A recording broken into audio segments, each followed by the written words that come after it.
I'm going to tell you guys a step-by-step detailed process on how to apply to become a permanent resident in Canada as a Nigerian with a Nigerian passport living in Nigeria. Okay, hi guys, how you guys all doing today, and welcome back to another video. I know you guys missed my fresh face, fresh skin on this channel, so I'm back. Okay, you guys should not miss me too much. Anyways, you guys, in today's video I'm going to be talking about the #1 question I've gotten on this channel. I've gotten emails, I've gotten DMs, I've gotten WhatsApp messages, I've gotten personal questions. Like, everybody and their mom keeps asking me, how did you apply to move to Canada from Nigeria as a Nigerian with a Nigerian passport, and you came here as a permanent resident? I know there's a lot of routes to move to Canada. I came here as a permanent resident, and I came from Nigeria with a Nigerian passport. And you guys, I'm here. I know that the process from when you submit your application up till when your visa, they ask for your passport to stamp it for you to travel, takes 6 months. So if you put all your ducks in the right row, you guys, you can be here. You can literally be celebrating your new year here in Canada. And I want you guys to come to Toronto, okay? Anyways, you guys, now I'm extra. I'm just gonna go into the tips. I'm going to tell you guys a step-by-step detailed process on how to apply to become a permanent resident in Canada as a Nigerian with a Nigerian passport living in Nigeria. Okay, so get your notes out, get your pen, get your phones, because I'm going to be leaving all the tea here. And also, you guys, that's one thing I always forget to say on my channel. Please subscribe, okay? Let's get to 10,000 subscribers by the end of this year. Share to your friends. I'm sure even if you're not planning to move to Canada, you know someone who knows someone who knows someone who is planning to move to Canada. Share to your friends, share to your enemies, share to your family members, share to everybody you know. Leave a comment and like this video, of course. If you like this video, it helps me, it helps the algorithm, it helps YouTube know that this is a good video, and of course it helps more people get access to this information. So if I keep looking here, I'm looking at my notes because I wrote my notes here on the detailed step-by-step process. I got you guys. Like, if you know this is something you really want to do, if you start now, I promise you can actually do it. Okay, so the first thing you want to do is you have to write your English exam. I know, you guys, trust me, it's annoying. Even when I told my dad, I'm like, Daddy, I had to write my English exam. He's like, wait, but all your education is in English. English is literally your first language. Nigeria is a country that was colonized by the Brits, so like, we speak English as a first language. No matter how much you hate or love this process, you have to have your English exam. So you have to write your IELTS. That's the first thing you need to do. And I'm giving you guys like a step-by-step process because these are the things you need before you even create your profile or say you want to start applying. Before Canada even looks at your application or even looks at your profile, these are the things you need to have in place. So the first thing you need to do is write IELTS. You can write it at the British Council. I wrote mine at the British Council in Lagos, Nigeria. If you apply to write it today, you can literally write it next week. It's not hard. It's easy. Literally the English you speak. So I don't know why people say, oh my god, I can't write the English exam, it's gonna be hard. You are talking to me in English, so how is writing an English exam gonna be hard? Even if it's going to be hard, just once you sign up for the exam, you register for the exam, they send you free practice materials. That's all you need. Then you can go on YouTube to look for English exam practice questions for IELTS. You'll see so much resources, and you can use those ones to practice for your exams. If you know you type fast, you can write the computer-based one as well. You don't have to write the written one. So that's the first thing you need to do. You have to have your IELTS down, and you have to have a good score, okay? Because the IELTS is in 4. Speaking, English, writing, and reading. You have to have a good score. So just register for your IELTS and make sure that you have a date that you're going to write your IELTS, okay?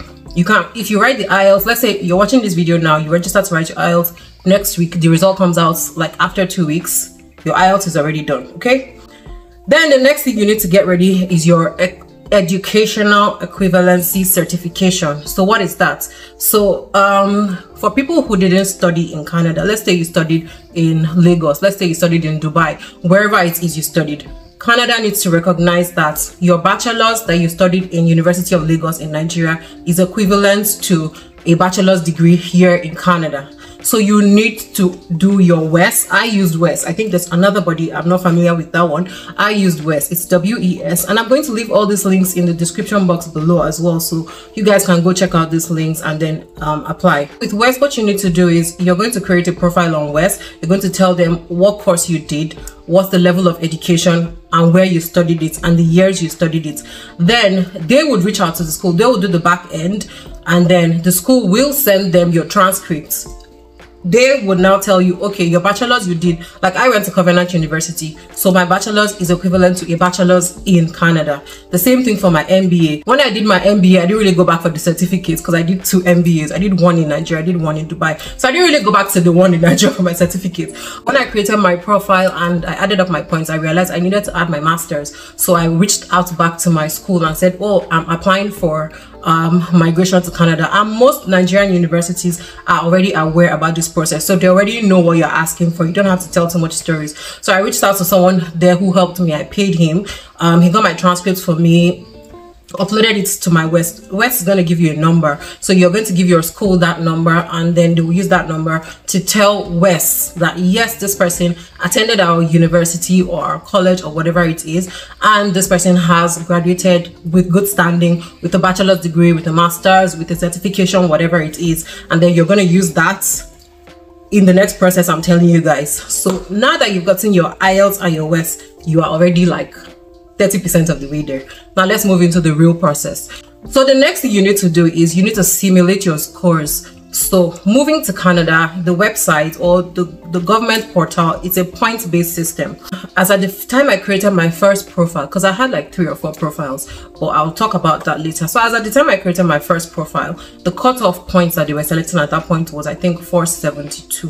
Because me and my best friend, we did it at the same time. She had 472 on the dot, I had 468, but I hadn't added my masters, so my points were still a little bit low. So you want to simulate your scores and know what your potential points are going to be on the portal. So I'm going to leave the website where you're going to do that in the description box as well. So go on that website, they'll ask you for a couple of questions: your age, if you have relatives in Canada, what you studied, what your IELTS score was. So you can just like, you know how good, or how you know how good you speak, write, read and listen to English, right? So you can use that to like just simulate scores, since you don't yet have your IELTS, or if you have it, you can actually put the actual scores on that website. So if you don't have your IELTS yet, just like think of scores in your head that you think is realistic. Don't go and be putting 9 when you know that your English is a 2, okay? Anyways, so you put those scores on that portal, then you put like your highest level of education, your number of years of work experience. The profile looks for a maximum of 3. Even if you've worked for 10 years, you're just looking at, do you have 2 years back to back of corporate work experience? Because remember, we're talking about the express entry, which is for skilled workers. So anyways, just go through the portal and then it's going to give you your potential score, so you kind of know where you stand. This is while you're waiting for your IELTS and your West to be out. So once you have everything, like you've gotten your IELTS result is out, your West certificate is out, then you now go to the main. This is where it's now, this is the tricky part. I don't want to say tricky. This is where you have to be smart. On my first profile, as at the time, I was working as a general management trainee with a multinational, right? There was no job category for that. Like I tried using revenue management because I was doing revenue management. I tried doing hotel management because I was doing hotel management. Nothing was just, there was no job code for that. So, but as at that time, I was also transitioning into corporate sales. So with my first profile, it was rejected because I was using hospitality management and I was using revenue management. Those are not job categories that Canada was looking for at the time. So thankfully, because I was transitioning to corporate sales and digital marketing, I used that as my work experience, and that was a job code that was accepted. You have to really think about the job code that you're using. I'm not saying you should lie. I'm not saying you should use false information. I would never do that. I'm just trying to say job titles vary in different countries, so you need to use something that is in demand here in Canada. Thankfully, corporate sales and marketing is something that is in high demand in Ontario. I'm getting somewhere. So you have to think about what you're doing right now. You have to think about your job code and what it's going to be. Then go on Google and search for NOC. So for instance, you are a bartender, right? Or you're an engineer. So you have to go online and search what is the equivalent, what is the job code, what is the NOC number for civil engineering in Canada. That's going to be your job code. Okay?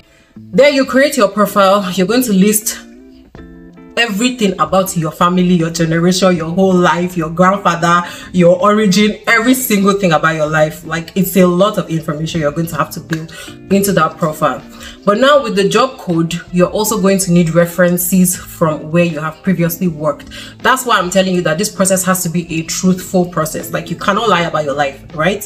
For me, I had to go back to my previous employers and ask them for references. I had to get my references, I had to get my pay slips, I had to get my employment certificates, my employment contract. You have to show proof that you've actually done the job you're claiming that you have done, especially with a reputable organization. So you're going to have this. Just keep this on the side and create your profile. Now, I obviously can't tell you about the step by step to creating your profile, because it's going to vary by different people. How I'm creating my profile with my job category as a corporate sales manager is going to be different from how you are creating your profile as maybe an engineer or a doctor or whatever, right? So that was I'm telling you guys from my own perspective. After creating your profile, are you filling your job information, your previous work experience, all the countries you've lived in? They're also going to ask you for details of all the countries that you've traveled to, the dates you traveled, the dates you came back. In fact, like, I had to make a whole spreadsheet with all this. I had to sit down with all my passports and start opening them. Which day did I enter? Which day did I leave? So you have to gather all this information. So also, if you know that you travel a lot, start making that spreadsheet now. So you're going to have that spreadsheet on the side, and you're going to have your references on the side. There you're going to have your IELTS and your WES on the side as well. I keep stressing on this job code because I feel like this is the make or break. I told you guys, when I was clueless about this whole process, I used hospitality management. My profile was actually rejected. Like, within the next like 4, 5, 6 hours, I just got an email, your profile is rejected. I'm like, wait, what? So your job, I'm going to stress this a lot, your job code is what is going to either get you accepted into the pool or rejected. So I want you to really think about what you're doing and the title, the job category, and the NOC here, and if that NOC is relevant to the express entry portal. You also need to check, because I also was keeping tabs on the job categories that they were inviting to apply. So like, I think I checked last month and I could see that they were focusing on like technicians, like plumbers, mechanics, and engineers, all those kind of things. So I sent it to my sister because she's an engineer. I'm like, oh, I think they're focusing on your job code now. So if your profile has expired, you have to go and update it. But anyways, I digressed. Check your job code.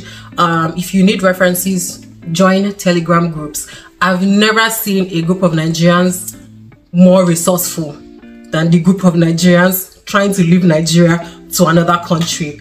Let me tell you guys something. There's no particular information you want about this process that is not, you can't find on Telegram. I joined like 4 or 5 Telegram groups. I wasn't active on these groups, but anytime I have one small question about the Canadian process, the application, and I go and drop that question on the group, like 50 million people will respond to your question. Some will even private message you with answers and resources. Like, I remember when I couldn't get my Kuwait police report because it was complicated to get it, basically. So I posted it on Telegram. I was like, who here has lived in Kuwait? Like, do you have a Kuwait police report and everything? One guy messaged me. He was like, oh, that he lived in Kuwait. He wasn't able to get his Kuwait police report, but what he did was he drafted a letter, he notarized the letter, and he submitted it, and they approved his application. I was like, okay, it's mind-blowing. So when I was trying to apply, right, I changed my Naira to dollars and I put it on my bank card. My application deadline to submit was like maybe Thursday. Today was Monday, and there was a public holiday on Tuesday and Wednesday. So I knew that I already messed up. I was already too close to the deadline. So I was panicking. I was under pressure, like, oh my goodness, like, why did I leave this thing to the last minute? Because I was trying to buy Naira. It was a lot. So don't be like me. So I bought the Naira, put it on my bank card, and then I was sitting down there at my desk ready to apply and everything, and my card was not working. When I said I was almost dying, you guys, like the anxiety, the pressure was getting worse and worse. Like, I'm not even kidding. So I put it on Telegram. I'm like, you guys, is it that the website is not working, or like, am I doing something wrong with it? Is it I said, who has used this particular bank to pay for their application to Canada? So many people came to my rescue. People were messaging me, oh no, try this, why don't you put it this one, use this virtual card, do this, do that. I was like, Okay, so I tried all of those things, it was not working. Somebody, a human being I have never met before from Telegram, she private messaged me and said, send me your profile information, I will help you pay. We're not talking about chicken change, this is like about $1,400. She was like, send me your profile information, I'll help you pay. I was like, huh? So I was very skeptical. Like, I was like, what is this person about? Is she going to go and delete my profile? Is she going to go and change my information? Like, the paranoid Nigerian in me jumped out real quick. So I just said, you know, so I called my sister. My sister was like, but you have no other option. Like, the deadline is literally Thursday. It's going to be a public holiday all over the world. What are you going to do? So I sent her my profile information. She was trying to help me pay. She tried the first time, it didn't work. I think their portal was down or the website was down or something. She tried the first time, it didn't work. She was the one calling me. I was at the gym. I can never forget. I was at the gym. She was the one calling me to say, oh, I'm trying again. She was even begging me. She was like, oh, I'm going shopping. When I come back, I'll help you try. Sorry. She was even begging me. I was like calling my sister like, what? Like, I've never met a group of more supportive Nigerians ever. This girl helped me pay. And I told her, I said, I wouldn't be able to transfer the money to you today because it's a public holiday tomorrow and the next day. You're going to have to wait till 2 days. She was like, no problem. I know you're going to pay me back. I was like, what? Like, I literally was like, this girl is an angel. That's how she helped me pay. I told all of this long story to say what? You need to be on support groups. You have to join Telegram groups for different things, you guys. I am not kidding. Then one other important information that I want to give, that I want to leave with you guys, is that when you create your profile, they're going to take you to one of the pages on the website. Is going to ask you which provinces you are interested in moving to. Make sure you select all the provinces. Don't say, oh, I really want to live in Ontario, I'm going to select only Ontario. Don't sleep on other provinces. So make sure you select all the provinces that you are interested in. Just select all. Don't choose. Canada is Canada, okay? And I'm saying this to say something. So I created my profile, I created my general profile, and I selected all the provinces, right? I never knew that Ontario was going to reach out to me to ask me if I was interested in their provincial nomination. I didn't even know this existed. I didn't know that Ontario reached out to people. So based on my job category, I keep reiterating, your job category is very important. So based on my job category, Ontario reached out and said, we are interested in corporate sales managers. Would you like to apply for our Ontario Immigration Nomination Program? I read that email that day. I screamed. I called my sister, called my dad, called my mom. I was like, Ontario emailed me. If you see the way I jumped on it, I applied for it, right? I know people who have gone to other provinces. Canada is Canada. Now, I'm saying all that to say something. You also need to create profiles with various provinces. So there are some provinces that stand alone. Like, for instance, Ontario needs to send you an invitation to apply before they give you provincial nomination. But not all provinces are like that. I think Saskatchewan has its own standalone portal. No, I know, because I had a profile with Saskatchewan provincial nomination program. I didn't get their nomination program, which is fine, which is good, all calm. But I know a couple of people who have come into Canada through that Saskatchewan program. So don't sleep on it. Don't say, okay, because I've created the main portal for my Canadian immigration, then I'm just gonna wait till they invite me to apply. It could be a long waiting game. Nobody knows the scores that they select. Nobody knows the criteria they are looking out for. I know that in some time during my waiting for them to invite me to apply, they stopped even inviting express entry. They started focusing on graduates, so people who have studied in Canada and are graduated from schools in Canada. And I didn't fall into that category. So like, you never can tell. Just make sure you have an active profile. That's all I'm trying to say. Then, aside having an active profile with the main portal, the main Canadian immigration, you need to have active profiles with all the provinces that have standalone nomination programs. I know Saskatchewan is one of them. I'm not too sure. I think Manitoba is one of them. And then there's a third one. I think New Brunswick has a stream for people trying to move, but I think it depends on your job category. You have to do your research, you guys. I cannot sit down in this video and tell you everything. You have to do your research. Mine is to encourage you and to tell you how I did it, because I've gotten this question if I had $1 for every time somebody emailed me on how did you move to Canada as a permanent resident, I would be wealthy.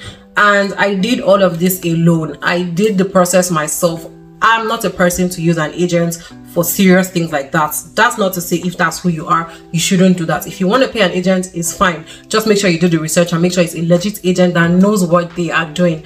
I have trust issues. There is no way I'm going to hand over something as big as immigration to an agent I don't know before. I'm not saying it's wrong. So not everybody can do stuff themselves, okay?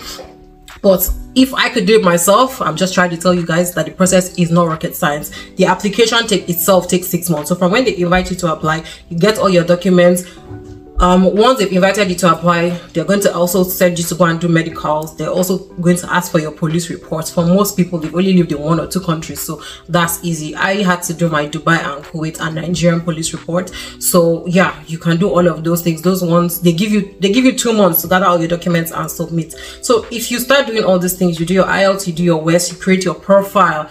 Please always have an active profile, you guys. Like, I can't stress, there's some things I can't stress enough. You always have to have an active profile because your profile is valid for 1 year, and I know people whose profile has expired and they just don't go back to create another profile because they're like, oh, I don't have all the points. Even if you don't have all the points, please just have an active profile. I saw recently that they were inviting people with specific job codes, and the cutoff they were looking for was like 100 and something. I've never seen, since I started this process like 2 or 3 years ago, I've never seen Canada go so low in their scores. So imagine like you don't have a profile, or your profile expired, or you give up hope just because you didn't have what you thought were enough scores. You never can tell what scores they're going to select, right? So just always have an active profile. I cannot stress this one enough, because I think even recently when I saw that the point they had gone down to 100 and something points, I sent it to one of my friends. I was like, look, this is engineering stream. Guess what? She didn't have an active profile. She would have been invited to apply. So, and from when they invite you to apply, you gather all your documents, you submit all your documents. I'm not going to sit down in this video. I'll tell you guys how to submit your documents. You have to PDF everything. You have to make sure everything is signed. But one tip I'm going to give you guys is to make sure that you have a cover letter for all of your documents. So for instance, like my job references, I reached out to all my former employers plus the current one before I left Canada, and I got my references, got my pay slips, got my HR to sign, got my GM to sign, got my immediate boss to sign. I still wrote a cover letter for everything. My cover letter was explaining, okay, my name is so this is my profile number XYZ. I have worked for 3 years here, then I worked for this years here, I left because XYZ, I worked here. So you have to explain everything. They didn't ask you, they just asked you to upload your documents, but I went the extra mile. I have to explain. So everything had a cover letter. I will explain my proof of funds, I explained my work experience, I explained my police report, like why I couldn't get the Kuwait police report. I explained everything. One more thing, and the final thing I'm going to say in this video is, I know everybody says, oh, it's an expensive process, I can't start it, I don't have all the money. Listen to me. You don't have to have 20 million sitting down in your bank account before you say you want to make a move. If you wait and sit down let's think about it. How many young Nigerians have 30 million naira spare? I'll wait. Leave it in the comment section. Not a lot, right? So you can't wait until you've gathered all the money before you start the process. Just start the process. Everything is going to fall into place. So I think that's all I wrote in my notes. Let me check here.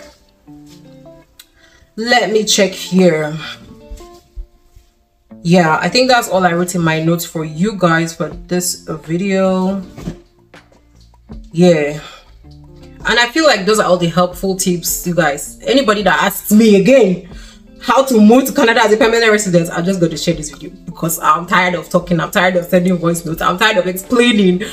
But yeah, I hope this was a helpful video for you guys. I just knew that there's no way I can carry on with my normal content without dropping this video because my conscience was not letting me sleep well at night. Okay, but yeah, that's it for this video, guys. If you have any questions, I'm open to your DMs. You can leave them in the comment section as well. You can send me an email. My email is in the description box below.